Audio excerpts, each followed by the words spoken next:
Hello and welcome back to Shakesyear. We are working on Thomas of Woodstock and we get to hear from Tresilian again today in Act 4, Scene 1. So he's been enjoying himself so far in this scene. We're still pretty close to the beginning of it, but he is just in the midst of collecting all of the money from the blank charters that had been sent around. And up to this point, he has collected 7,000 pounds. 4,000 of which he plans to keep for himself and 3,000 of which he plans to give to the king. So he's, cooking the books a little bit as he goes, but he told us in yesterday's monologue that he really doesn't want to get into the morals or the ethics about it because the culture of the time and place is that if you have money, you're worth something, and if you don't, you're not. And he doesn't want to fall out of favor or fall out of fashion, which means he needs to have money, so he's going to keep some of the money collected from these blank charters for himself. And at the end of the monologue, Scroop and Bushy come in. They're like, the king's asking about the money. Has the money come in yet? And Tresilian says, "Some shires have sent, and more, my lords, will follow. These, sealed blanks, I now have turned to bonds, and these shall down to Norfolk presently.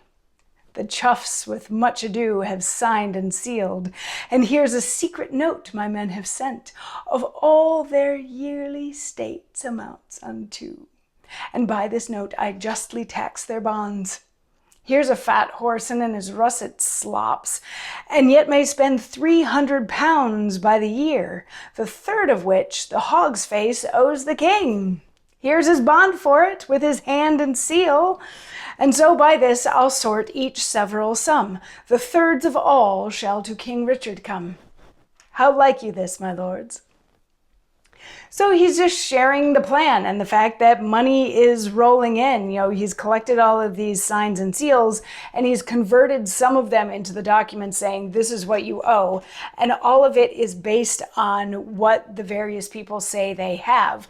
And he's taxing them at a rate of about 1/3. So imagine giving 33% of your earnings to the king just because you had to sign your name to a piece of paper. So he's like, here's, for example, here's this guy that doesn't have that much to begin with, but he spends 300 pounds on this. He might as well give one of those 300 pounds to the king. How's that sound? And the other two are like, oh, this is great. This is a fantastic plan. And you know what we should do? We should go out and farm the land for the king. And then we can just pay the king a little bit of rent and we have the territory and we get to live on it, but we're collecting the money from the people, and they're all just very pleased with themselves for these plans that they're coming up with. And they're like, yeah, if we can get the king to sign off on it. He's a little grumpy because Thomas wouldn't come back to court, but we can probably play him so that this whole thing will work out. And oh, here he comes. Here comes the king with Green, and they come in, and Richard's like, Thomas really isn't coming to court. I asked him to come and he's really not coming. And Green is like, no, he says he absolutely will not come. But that is not the end of Richard's sorrows in this case, because of course his flatterers have a plan for how to deal with the fact that Thomas of Woodstock did not want to come to court.